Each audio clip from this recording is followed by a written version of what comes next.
Dan mengenai investment sudah kita bahas, mengenai tourism juga tadi kita sudah bahas bagaimana membawa orang Australia, New Zealand lebih banyak mengagumi 6 provinsi yang ada di Pasifik atas nama persaudaraan Pasifik. Ya, ini perlu upaya lebih banyak. Nah, sekarang saya masuk what, Pak. What is in more frame daripada PE yang sekarang ini, Pacific Exhibition, berapa hari, kemudian 2019 dulu pakai offline atau online, itu nanti how-nya kita bahas lagi lebih dalam, tapi frame gedenya kayak apa Pacific Exhibition ini, Pak? Yang diundang siapa, yang terlibat siapa, apakah pejabat pemerintah atau stakeholder atau apa?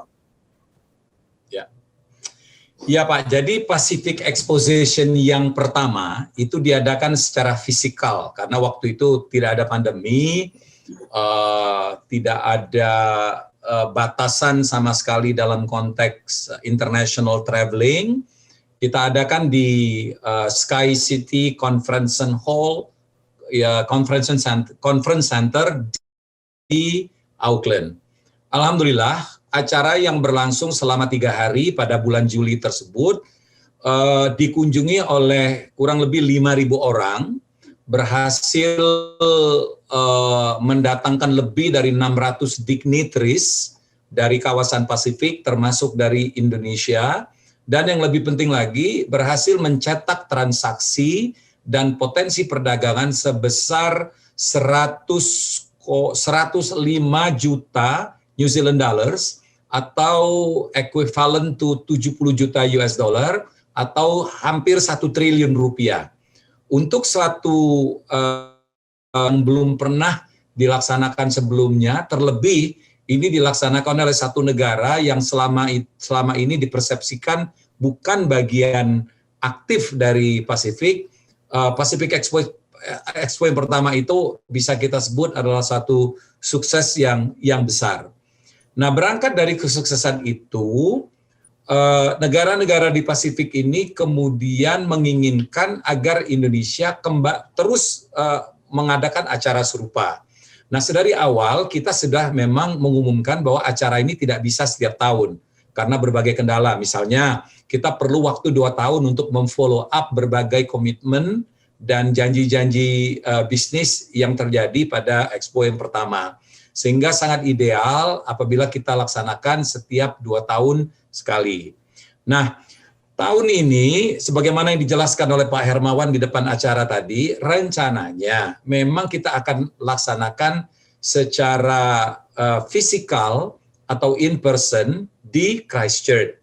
Tapi melihat perbatasan Selandia Baru dengan banyak negara yang belum akan buka sampai dengan tahun depan, akhirnya diputuskan oleh Ibu Menteri Luar Negeri, kita jangan mengambil resiko.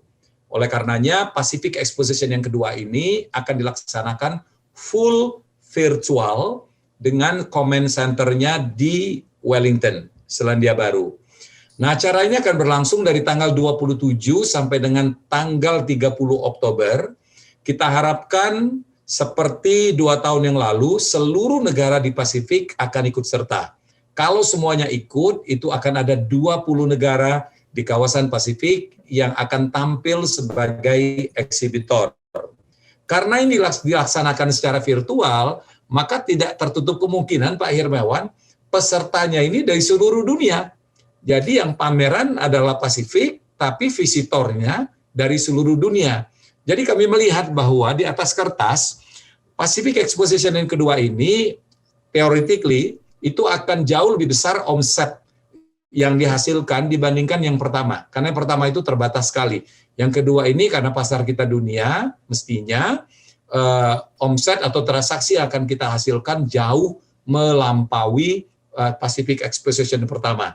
Demikian juga dari jumlah pengunjung. Yang pertama saja 5.000 gitu ya. Nah, yang sekarang ini sah saya rasa kalau kita menargetkan itu bisa ratusan ribu yang akan datang berkunjung. Dan tidak mustahil dari ratusan ribu pengunjung itu beberapa di antaranya berpotensi menjadi pembeli. Nah, jadi ini adalah satu potensi yang kami tawarkan kepada seluruh negara-negara peserta, begitu juga perusahaan. Ini tinggal beberapa minggu lagi, Pak. Jadi syukur alhamdulillah dari 150 perusahaan yang kami targetkan itu, kami sudah mendapat kurang lebih 100-an. Tinggal mencari 50 lagi, dan ini adalah tugas dari Kementerian Perdagangan yang menjadi leading sector dalam pengumpulan, sekuritisasi, dan penentuan perusahaan-perusahaan mana saja yang kita anggap qualified untuk tampil di dalam Pacific Exposition yang pertama, yang kedua ini. Demikian Pak Hermawan. Ya, ini anunya ya, frame-nya seperti itu karena ini melanjutkan frame yang 2 tahun lalu ya, dan dianggap sukses. Apakah ada perbaikan frame dari tahun lalu ke sekarang, kecuali offline menjadi online? Umpamanya pelibatan dulu cuma perdagangan, sekarang perdagangan lagi ditambah BKPM dan Parekraf, atau seperti yang dulu tapi ditingkatkan, atau gimana? Atau ya, Pemda mulai terlibat atau gimana? Ya, jadi Pacific Exposition ini leading sektornya itu adalah Kementerian Luar Negeri yang dalam pengejawatahannya itu dipegang oleh KBRI Wellington sebagai satuan kerja dari Kementerian Luar Negeri. Nah, dalam penyelenggaraannya sejak Pacific Expo yang pertama, kami didukung secara penuh oleh Kementerian Pariwisata dan Ekonomi Kreatif, kemudian Kementerian Perdagangan, Kementerian BUMN. Inilah 3 kementerian yang secara aktif mendukung penyelenggaraan Pacific Expo yang pertama, dari mulai pencarian peserta sampai juga dengan dukungan finansial. Nah, kemudian kami juga mendapatkan dukungan dari 5 provinsi Indonesia di kawasan timur, yaitu Provinsi Papua, Papua Barat, Maluku, Maluku Utara, dan Nusa Tenggara Timur. Mereka ini juga di samping hadir sebagai peserta, mereka punya booth, ada 5 booth yang kita siapkan di Auckland. Terus mereka mengirim misi kebudayaan gitu. Mereka juga berkontribusi finansial terhadap penyelenggaraan yang pertama itu. Nah, yang kedua ini karena ini virtual, dari sisi keterlibatan anggaran juga sudah pasti lebih sedikit dibandingkan yang pertama. Nah, kami tetap didukung oleh Kementerian BUMN, Kementerian Pariwisata, Kementerian Perdagangan, dan kemudian sekarang ini ada tambahan Kementerian Investasi dan juga Kementerian Kelautan. Ya. Nah, jadi ada 5 kementerian yang sekarang ini terlibat langsung, di samping 5 provinsi di kawasan timur plus Sulawesi Utara sebagai tambahan. Nah, Pacific Expo ini Pak, dari awal kami sebut sebagai the most comprehensive exposition in the Pacific, karena ini tidak saja berbicara perdagangan dan investasi Pak, tapi juga berbicara mengenai berbagai forum atau seminar, ya. Kemudian juga berbicara mengenai pertukaran kebudayaan, pertunjukan kebudayaan. Nah, event perdagangan dalam bentuk exhibition dan business matching tetap kami laksanakan.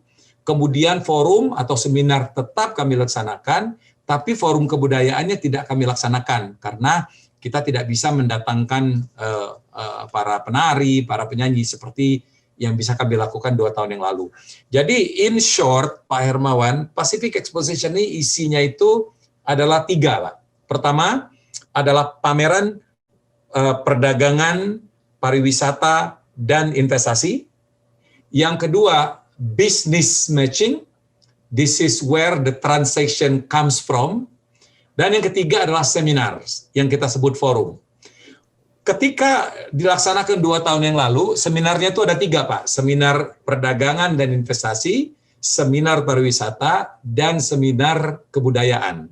Sekarang nambah Pak, jadi kita tetap punya seminar pariwisata, tetap punya seminar perdagangan dan investasi, kemudian kita punya 3 seminar baru Pak. Pertama itu adalah seminar mengenai perikanan, fisheries.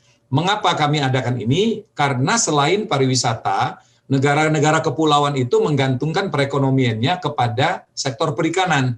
Sehingga kami sebut seminar ini akan sangat relevan dan sangat timely untuk dilaksanakan saat ini. Karena ketika perbatasan ditutup seperti ini, terjadi hibernasi yang membuat perekonomian mereka mati, katakanlah demikian.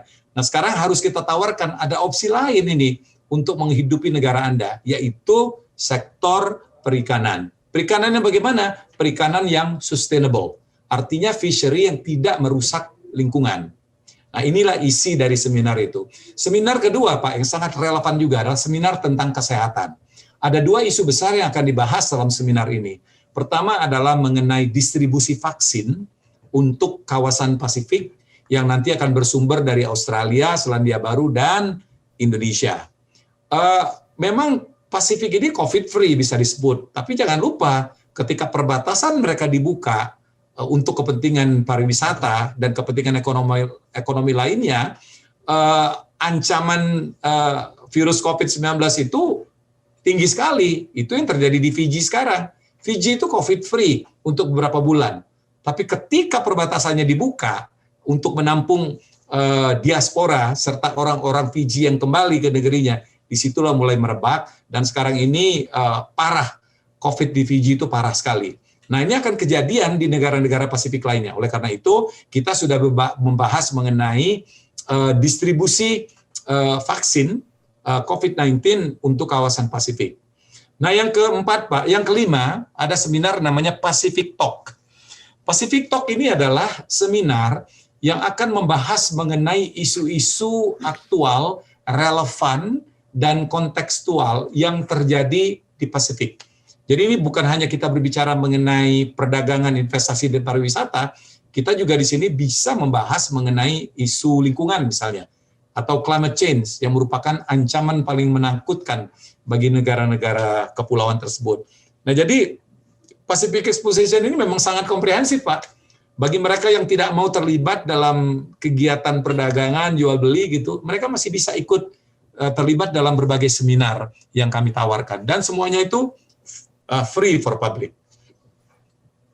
Ya, jadi itu sudah ada, saya lihat ada enlargement, enrichment, and extension dari yang pertama dulu ya, frame-nya.